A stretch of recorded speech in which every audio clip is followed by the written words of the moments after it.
Hello Canon EOS M and Magic Lantern fans. It's been a while, hasn't it? I've been meaning to post something really special for you. I even had it all planned out, but the weather had other ideas. Where I live, it's been kind of insane lately. Rain, cold, sun, then rain again, all in the same day, over and over. So because of that crazy weather, I had to film this video over several days in different lighting, different moods, and all kinds of changing conditions. But despite that, I managed to pull it off. As you might have noticed, lately I've been shooting in the 3K mode, and honestly, I think it's one of the sharpest and most impressive modes available on the EOS M with Magic Lantern. And when I reviewed the footage shot on the cheap little 1855M like kit lens, I literally said, oh my God, the detail, the sharpness, it blew me away. It's hard to believe a budget lens like this can deliver such crisp and cinematic results. Right now, you're seeing shots captured with the 1855 kit lens. The full video is available on my channel if you want to see more. And honestly, I'm really impressed by how sharp and detailed this lens can be. In the past, when I used this lens in other modes, I usually had to add a bit of sharpness during editing. But with the 3K mode, there's no need. The image comes out crisp and punchy straight out of the camera.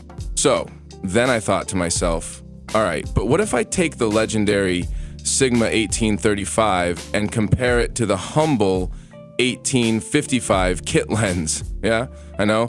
It sounds kind of crazy, comparing a premium lens to a cheap kit lens, but trust me, it's not that simple.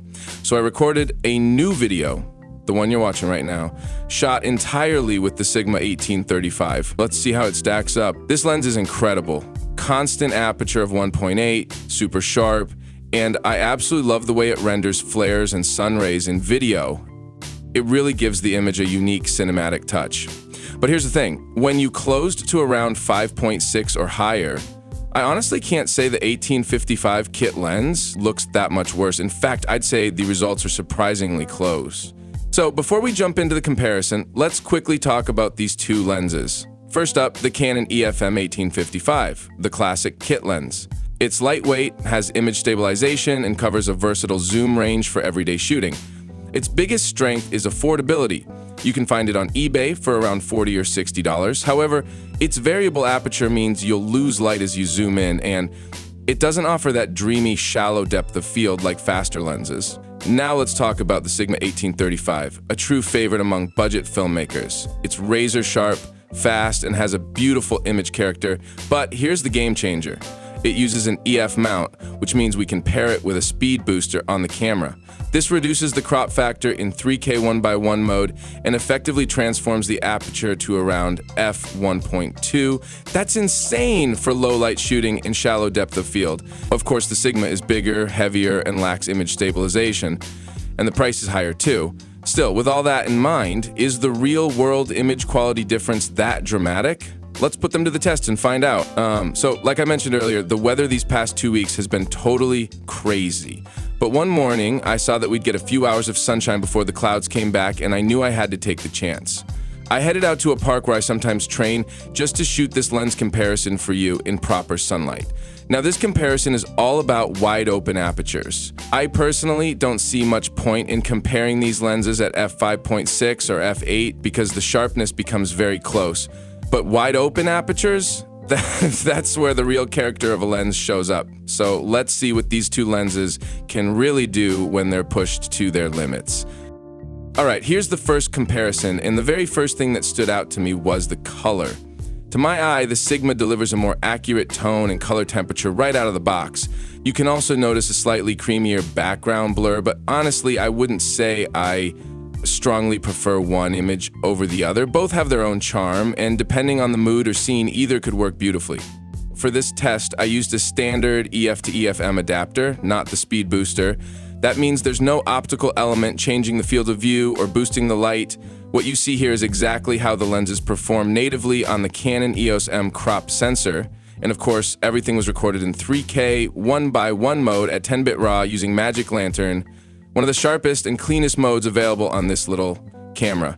Now let's move on to the next comparison, and in my opinion, this one really brings out the true differences between these two lenses. As I continued my walk along the riverside, I noticed a lifeguard tower standing out against the soft tones of the river. It immediately caught my eye, not just because of its color, but because it offered the perfect opportunity to highlight something often overlooked in lens comparison: how lenses handle subtle details, bokeh, and color separation. So I set up the camera and framed the same shot using both lenses. What I noticed first was the background blur. The Sigma 1835 creates a much smoother, more cinematic bokeh, with a pleasing fall-off from the subject to the background. Meanwhile, the kit lens, while still capable, produces a more nervous blur and struggles with separating the subject as cleanly. Now look closely at the edges of my left hand. On the kit lens, you can see chromatic aberration, that faint purple and green fringing around the edges. It's subtle, but it's there. The Sigma? Clean, controlled. It handles highlights and contrast transitions with elegance. Another thing I noticed, and you'll see it too, is the color temperature and saturation. The Sigma renders colors in a more balanced, neutral way. Skin tones, reds and greens, look more natural and cinematic, while the kit lens tends to lean warmer, losing some of the richness. And then there's just the feeling. It's hard to describe, but the image from the Sigma has that special something. A depth, a softness where it's needed, and clarity where it matters. It feels like a frame pulled from a movie. That's not to say the kit lens is bad, not at all. For an entry-level piece of glass, it's doing an amazing job. But in scenes like this, where light, color, and texture come together, the Sigma starts to show why it's considered legendary. The next two shots, honestly, it's hard to say which one I prefer. The humble kit lens really holds its ground here. The detail is crisp, the colors are punchy, and it doesn't feel like it's falling short in any major way. It just works, solid and dependable. On the other hand, the Sigma 1835 brings that signature dreamy background. Soft, creamy bokeh with a gentle haze that almost makes the scene feel like a memory rather than a recording. There's a certain magic in how it renders light and atmosphere. I'd say both images look great, just in very different ways. And that's the real takeaway here. There's no absolute better lens. It all comes down to the story you're trying to tell. Do you want sharpness and vibrancy across the frame, or do you want your subject to melt into a soft cinematic world? Each tool gives you a different voice, and as a creator, it's up to you to choose the one that speaks for your vision. In the next few shots, I wanted to show how both lenses handle strong light, specifically how they react to lens flare when the sun hits directly. For me, the Sigma really shines here. I love the warm glow it creates. The flares feel cinematic and add this golden, dreamy touch to the frame. Of course, flare is a very subjective thing. Some people prefer a cleaner image, others appreciate the added character. Also, just a quick reminder, we're comparing both lenses wide open, and honestly, if you stop the Sigma close to f4, it becomes insanely sharp across the entire frame. It's really impressive how much clarity you can get out of this lens. After filming those shots, I captured a few more clips and then switched gears. I practiced some knife throwing and spent a bit of time working out at the outdoor gym. All of that footage was also captured using the Sigma 1835. Not long after that, the sky darkened again, clouds rolled in, and I had to wrap things up for the day. So for now, sit back and enjoy some footage from my training session, and next time we'll continue the lens tests using the speed booster. Don't switch, it'll be more interesting further.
The next day, I planned to head into the forest to get some more comparison shots, but of course, the weather had other plans. It started to rain again. Still, I managed to capture a few useful clips before the downpour got too heavy. This time, I was using the speed booster adapter. As I mentioned earlier, the speed booster reduces the crop factor by 0.71 and increases light transmission, which is a huge advantage, especially when shooting in the 3K 1x1 mode with its native crop factor of around 2.73. You'll instantly notice a difference. The field of view becomes noticeably wider at the same focal length. With the 1855 kit lens in the crop mode, you're looking at an effective focal length of roughly 49 to 150. Now, for the Sigma 1835, without the booster, that's about 49 to 95. Add the speed booster and you get an effective range of 35 to 67. Still sharp, still bright, and much wider than before. Honestly, it's a game changer. The frame breathes more, the background feels deeper, and it just opens up creative possibilities, especially for storytelling and environmental shots. In these next shots, I specifically focused on a foreground object, just a small tree branch, to show the difference in background blur between the lenses. You'll also clearly see how much wider the field of view becomes when using the speed booster. At the same time, I have to say, the kit lens actually did a pretty decent job separating the branch from the background. It might not have the same creamy bokeh as the Sigma, but it holds up surprisingly well, especially considering its price. And what really stands out here is just how much wider the frame becomes when using the speed booster. It's like the whole scene opens up. You suddenly have more space, more depth, more story to tell.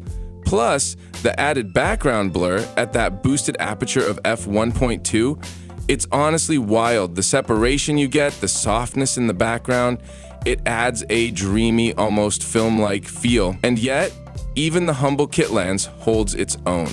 In this shot, it managed to beautifully isolate that little branch from the background. It goes to show, great images come not only from gear, but from how you see and use the light around you. After wandering through the forest for a while, the weather started turning again, so I packed up and headed home. Luckily, the next day brought slightly better conditions, so I went back out for another round of shooting. And hey, if you've made it this far into the video, don't forget to hit that like button and subscribe to the channel. Your support really keeps this project going. So in this final part, I won't be doing any side-by-side comparisons. This section is meant to feel more like real life. No setups, no retakes. I simply didn't have time to switch lenses or set up a tripod. Everything you're about to see was shot handheld, and this is where the kit lens really shines. Thanks to its built-in image stabilization, you can shoot at almost any focal length and still get smooth, usable footage. For contrast, I left the Sigma 1835 clips unstabilized on purpose, just so you can truly see how much of a difference that stabilization on the kit lens can make. So don't go anywhere. The most exciting part is coming up, and in the final section, I'll break down which lens might be the better choice for you, depending on your needs and shooting style.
Don't push back. Oh. Don't push back. Oh. Don't push back. Oh. Don't push back. Don't push back. Oh. Don't push back. Oh. Don't push back. Don't push back. Contents under pressure.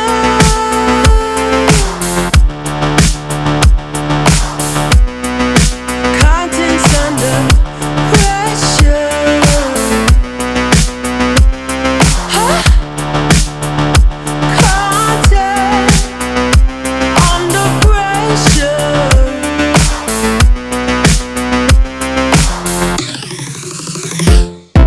You can shake it anyway.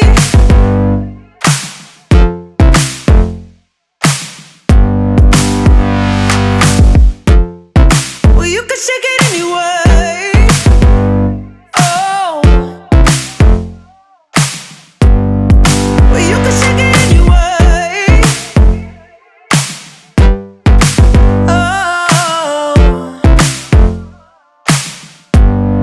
Well, you can shake it anyway. Push back. Don't push back. Don't push back.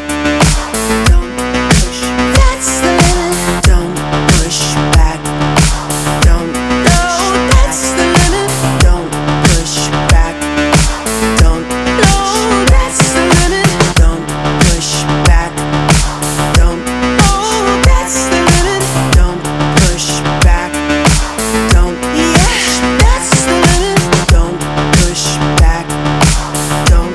Oh, that's the limit. Don't push back. Don't push. You can shake it anyway. Oh, love.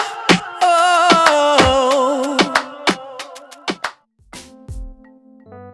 And that wraps up our lens comparison. So what did we learn? The Canon EF-M 1855 kit lens may be budget-friendly and lightweight, but it still holds its own. Thanks to its built-in image stabilization, it's fantastic for handheld shooting, especially if you're out on a walk or capturing quick, spontaneous moments. It delivers solid sharpness, good color, and with a bit of light, even cinematic results. For vloggers, travelers, and anyone who values portability and convenience, this little lens is a winner. On the other hand, the Sigma 1835 is in a league of its own. Sharp, bright, and with incredible depth of field and bokeh, it's made for cinematic storytelling. A speed booster, you unlock even more power. A wider field of view, stunning low-light performance, and that dreamy, full-frame look. If you're into controlled shots, dramatic lighting, and want that high-end feel, the Sigma is your creative tool of choice. Both lenses shine in their own way. It's not just about the gear, it's about how you use it. Thanks so much for watching, and a special shout out to all of you who made it to the end. If you enjoyed this video, leave a like, drop your thoughts in the comments, and subscribe for more content like this. Take care, and I'll see you in the next one.